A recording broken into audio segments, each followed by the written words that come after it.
Hello? Oh, There you go. So, yeah, no, we just, we know moving forward, as we leave Las Vegas and we get to Abu Dhabi, we hit the ground and it's a sprint to the finish line. And so, our decision was made. And I think we were open and honest and understanding through it all. And like I said, your heart goes out, but we have to do what's best for the team and protect the team and give ourselves the best opportunity for success. Grant, he had trouble with inflammation in his knee. Did it pop back up? Was it something like a setback type of thing, or did you just see he wasn't moving the way y'all wanted him to? Well, I'm more of a foot and ankle guy, so I don't understand the knees. But no, I mean, we just felt that we had to pivot, and not to get into the particulars, in terms of what went into the decision, but we just felt it was in our best interest, but also in the Clippers and in Kawhi's best interest to move into a different direction. And we tried. I think we all tried, and we gave it a valiant effort. And unfortunately, we have to move forward. Great. The way that you are framing this, it makes it sound like you guys sent him home. No, we did. I mean, ultimately he was sent home, but we were in conversation with the Clippers on that. And not the Clippers. What's his take on this? Did he want to stay? I mean, look, I think he wanted to be here, like all these guys want to be here, and we don't take that lightly at all.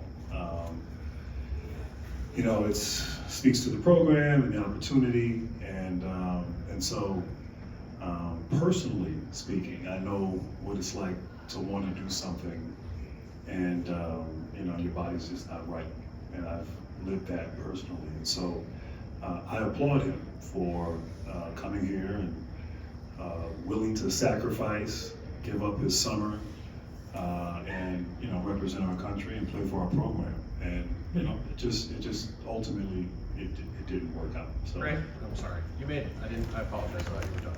Thought that was Tim. You made a joke. You made a joke before a little bit about your injury history, and you just sort of referenced it again. Obviously, there. So you have a unique perspective on what a guy like Kawhi is going through in this kind of moment. Does that? Obviously, you're going to be sympathetic in any situation like this, but does that sort of run through your mind as you're going through this kind of decision, knowing what a guy who's obviously dealt with a bunch of injuries the last few years gets a chance to be part of this group is sort of going through as he's trying to get himself ready to play?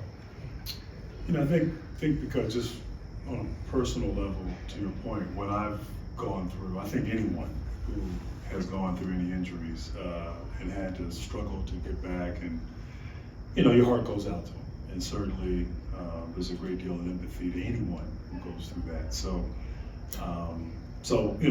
as a fan, I started as a fan, and I'm still a fan of the NBA. I'm excited to see him healthy and playing at a high level this upcoming season. But my heart goes out to anybody who has those struggles in any sport, for that matter. Was there any doubt or wait-and-see approach at the time of roster selection when Kawhi was included that this might come up at some point, or at that time was it considered he was 100% a go and there was no issues or concern? It's so unique. I mean, I think just overall, you go through the process, you assemble your roster, you put a lot of thought into the pieces and what you need, and complementing each other in roles and trying to envision what you'll see, different sort of styles of play that are on display in FIBA basketball. And then you sit back and watch the playoffs and hope that everyone's healthy, and then you take inventory as we get close to camp, and then you hope everyone shows up in shape, and so there's constant worry and concern, and you also have to sort of think worst case scenario, which is not an easy thing to do. Try to be pretty positive all the time, but you have to cover your bases here. And so we had contingency plans, and we went through with a number of guys, and what happens if this happens, and who might we call, and things of those natures. But a lot of those are hypothetical, and a lot of those you don't really. It doesn't get real until it's real. And so once the decision was made, then we have an idea and a vision for what this team is. It looks a certain way on paper. Now that we've had the players for 4 days, we've had a chance to see them up close in person, we've had a chance to put ourselves, as we're working to get better, we've had a chance to put ourselves in some 5-on-5 against competition. How do we feel about our team? What are our needs? What are some of the gaps? And so collectively, we had a discussion about that, and we are, it's a bittersweet, obviously, but we're thrilled to add Derrick White. And it's a bit chaotic, I'm sure, right now in the White household, trying to scramble and get himself, connected here with the team. But we're grateful that he's excited. I've been a big fan of Derrick's. Obviously, he just won a championship. One of the many things that I really love about Derrick, and particularly with this team, is I don't feel like his role changes much with our team from what he does with the Celtics. He plays alongside two incredibly great young players, in Jaylen Brown and Jason Tatum. And, this setting is hard when you come in and you have to sort of, you're the center of your universe, and now you have to establish a role, and it might be different than what you have to do with your team. And so have someone who can come in and play off of guys, be complementary to some others, but then also stand out and be a dynamite defensive player, knock down shots, just impact winning. And he's also been a part of the program, was on the 2019 World Cup team. And I think that was also a point of emphasis. We wanted experience. We wanted guys who've been through this and understand that FIBA is different. So obviously disappointed with Kawhi and how that played out, and feel horribly. But on the flip side, we're excited for the addition of Derrick. Great, you mentioned Jaylen. He had some comments today online about maybe insinuating he wanted to be a part of this, or Nike had some sort of role in the decision. Do you have any response to why he wasn't included, as a replacement, or was he part of this process earlier? Well, for a good portion of my career, I wore Fila. That was supposed to be a joke. Play right. No, look, I mean, we're proud of our partners, obviously, in USA Basketball, but this is about putting together a team. And I'm glad you kind of brought that up, because I think just overall,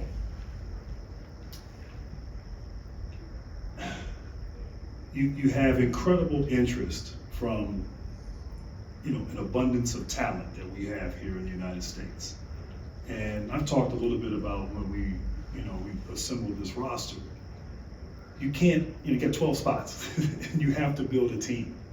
And one of the hardest things is leaving people off the roster that I'm a fan of, that I look forward to watching throughout the season, throughout the playoffs.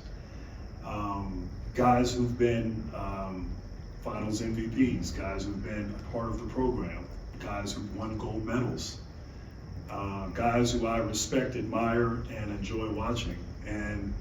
But the responsibility that I have is to put together a team, and a team that complements each other, a team that fits, a team that will give us the best opportunity for success. And so, whatever theories that might be out there, they're just that. But that's my responsibility, and it's tough. It's tough to have conversations, tell people that they're not on the team. And so I know I talked about that in the past, but I just think that speaks in general. Like I'm trying to win, and I'm trying to put together the right pieces that fit and give us a chance to win. What's the plan for Derrick to be there Saturday?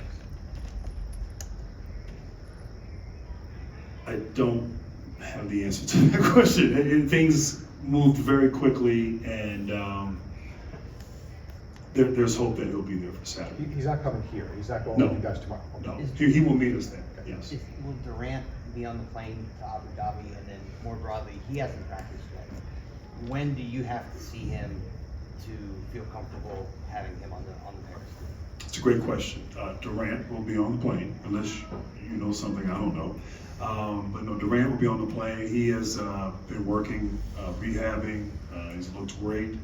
I think we're just being cautious and conservative, and I think we expect to see him on the court when we're in Abu Dhabi. Grant, when was the first time? At some point when we're in Abu Dhabi. When was the first time you talked with Derrick White about this opportunity? You know, how far back are you going to say, hey, if with your contingency plan, if this happens, this is what we're thinking about doing? Spoke to him last night. That was the first time. Now, I mean, I think I interviewed him after one of the games in the playoffs on NBA TV, but in terms of about this, first time I spoke to him was last night. When was it that you guys landed on him as the guy you would pick if it got to this point? Because obviously I'm sure it's, like you said, it's something you've been discussing and thinking about, I'm sure, for a while. Yeah, no, so we made the decision, we executed the decision, and quickly we met and discussed what's next. And when I say we, it was myself, the coaching staff, and you know, I certainly respect them. We have some incredible minds, great coaches who understand FIBA. We went through, we've gone through this, so met with them, wanted their input, and then we quickly pivoted and made the decision. So that's sort of the sequence of events. One last question. Grant, you mentioned the decision was made last night for Kawhi to bow out. When was the first inclination that it might head down that path for you? Was last night the first time that came up? No, I mean, I think my approach was just let's get through the 4 days. Let's hope we can get through the 4 days, and then let's take a step back and evaluate. And so really looking at the totality of the camp, and then conferring with the Clippers and speaking with Kawhi and his representation and figuring out the next move. So that was at least my thought process coming into camp. Grant, just real quick. I don't want Tim mad at me. He's not, he'll be mad He's at not me. mad, okay. I'll rephrase my question. Did you know Derrick would say yes? I'll just say when we asked, he had to ask. He had to make, so it wasn't a definite yes. It wasn't a definite, as soon as he was asked, yes. I think he wanted to do it, but he needed to I don't want to speak for him, but I think he had to